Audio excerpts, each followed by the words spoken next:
défis sont multipliés pour les femmes marginalisées à la croisée des oppressions. Elles sont déracinées, repoussées et chassées de leur quartier. Aujourd'hui, nous sommes ici avec vous, citoyens, pour vous présenter une œuvre que symbolise pour nous ce droit à avoir un toit digne et habiter son quartier. Nos élus exerceront-ils le pouvoir qu'ils détiennent pour mettre fin aux hausses et aux évictions violentes qui se déroulent actuellement? Un toit, un droit!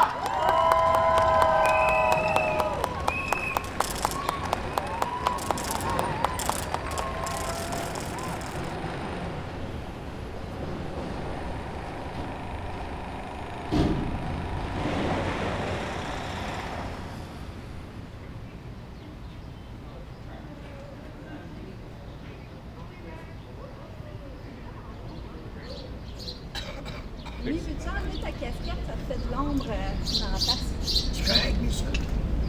Je suis mieux de l'enlever, c'est la cage au sport. Bonjour, moi je m'appelle Fanny Bertrand. En fait, je suis l'artiste invitée qui collabore avec le Centre des femmes de Verdun. Je crois profondément au changement social à travers l'art. Puis dans le fond, c'est un processus qu'on fait avec le groupe depuis 1 an. Puis là, ça va être, c'est notre dernière action.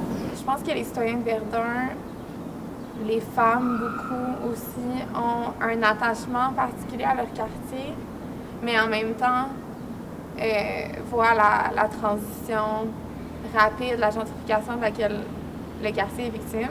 Je suis contente d'avoir participé au projet avec les filles du Centre des femmes parce que je me sentais impuissante face aux changements qui se passent dans notre quartier au niveau du logement. J'ai participé à des manifestations, j'ai fait d'autres activités, mais là, j'ai l'impression que ça va nous permettre d'éveiller peut-être des consciences tout en faisant un projet qui est ludique, qui est positif. Depuis 2021, j'ai commencé à me chercher un logement parce que je me suis retrouvée dans la rue. Ça m'a pris jusqu'en 2022, le 30 novembre, pour me trouver un logement. 2 ans à vivre dans la rue. Savez-vous ce que c'est un itinérant? Un itinérant, ça cherche un logement. Puis à chaque jour, ça cherche un logement. Ça se lève pour manger, ça se lève pour trouver un logement. Puis avec les Airbnb, il n'y en a pas de logement à Verdun.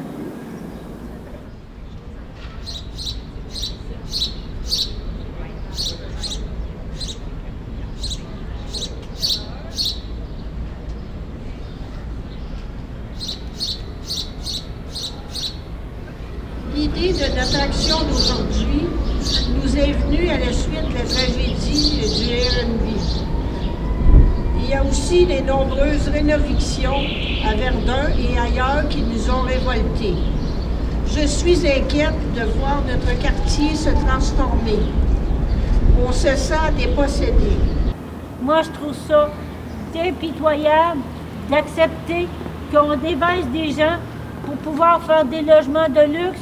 Et les compagnies, je comprends pas pourquoi ils sont pas plus remis à l'ordre pour permettre d'avoir des logements qui ont de l'allure pour les gens de toute catégorie, tout âge.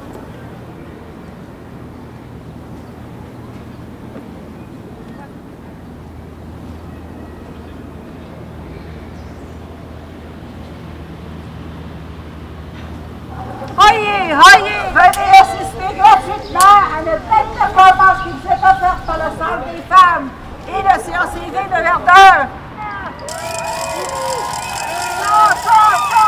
Solidarité avec les locataires de toutes les cités.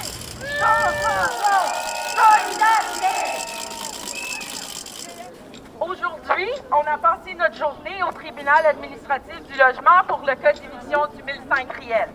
Le 1005 Riel est un immeuble de 36 logements composé de plus ou moins de personnes âgées à Verdun.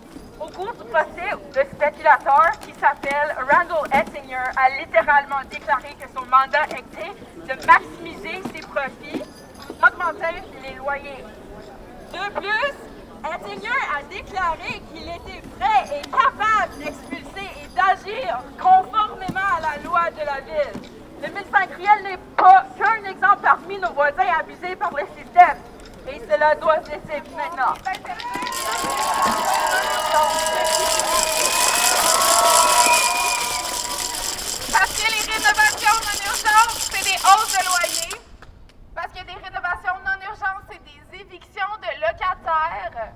C'est ça, des rénovations non urgentes, puis on est en pleine crise du logement.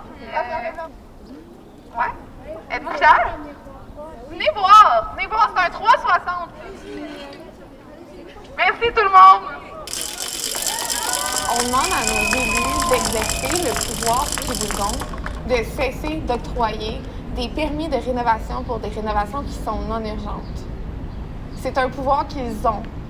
Souvent, on a tendance à renvoyer au provincial ou au fédéral, mais ça, nos élus qui nous disent qu'ils sont de notre bord avec le logement, c'est un pouvoir qu'ils décident passivement de ne pas exercer.